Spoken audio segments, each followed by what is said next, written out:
Hello my friends and welcome to another video of Team Geodude. Geodude.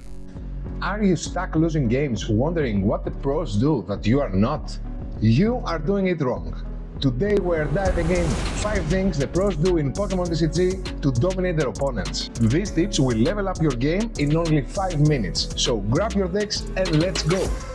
First up, price check. Pros don't shuffle and hope for the best. They know immediately what's in their deck and what is priced.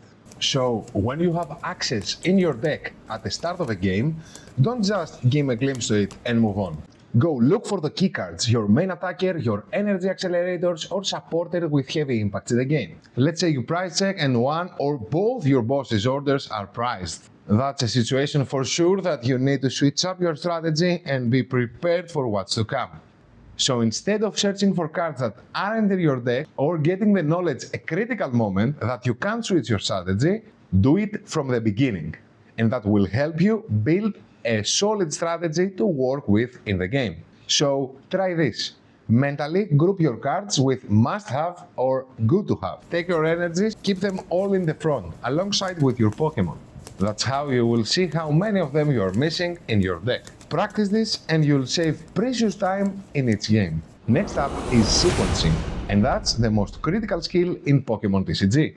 Pros just not play cards randomly. They plan 3 turns ahead. Sequencing is about choosing the order of your actions to maximize your turn's impact. For example, should you play that Ultra Ball and search for a Pokemon before you play a Professor's Research? The answer will vary and depends on each situation. A useful tip is to think first of what you are searching for. What's your optimal play? And then play the cards in your hand in the order that helps the most with this specific situation.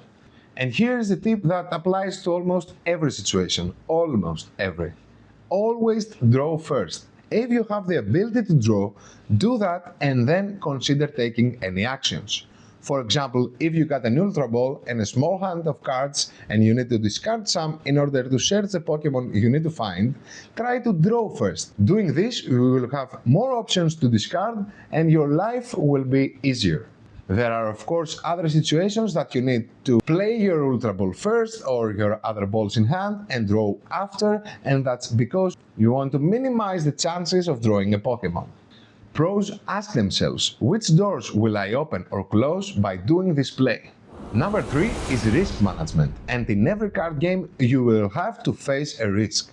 Pros know when to swing for the fences or play it safe. Risky plays like loading all of your energies to one Pokemon or all of your resources to a rare candy evolution Pokemon can be game-winning but can be a huge bait. Is the reward worth the risk? In general, when you're behind, you need to risk more. But if you are ahead, do not overcommit and let your opponent take advantage of that misplay. The key: know your deck and your win conditions, and do not change your game plan unless the board state demands so. All in all, pros do not take unnecessary risks. They don't flip a coin. They just take very calculated decisions. Number 4 is resource management. Pros treat every card, item, Pokemon, energy, and even time as a resource. Know your matchups, what to do against control decks and which cards you need to keep to disrupt them and cancel the game plan, or use your energy accelerators and try to keep up against a turbo deck.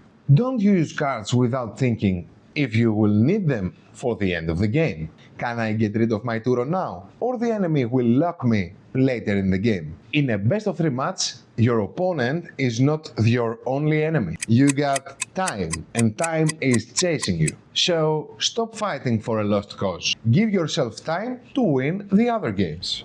And for tip number 5, we got consistency. Pros do not flip-flop the strategy mid-game without any reason.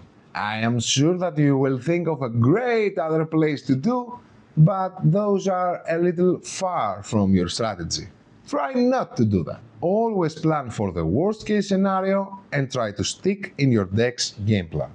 Consistency is not only about your gameplay, it's about your rhythm of giving information to your opponent. Especially in the first game, try to not give up all your aces. For example, if your deck runs a Blood Moon Ursaluna and you don't 100% need to use it in the game 1 to close it, then just don't and let it be a win condition for game 2. Pros do not get sloppy. Consistency is all about playing every turn like is the last one, the super most important turn of the game. Do not chill, do not take lightly some decisions, always be focused and play consistently. And there you have it, the 5 things pros do in Pokemon TCG to destroy their opponents. Practice these tips and you will crush your competition in no time. So which tip are you trying first? Drop it in the comments and let me know. And if you like the content, don't forget to like, subscribe and hit the bell button. So until next time, be smart. Yo, dude.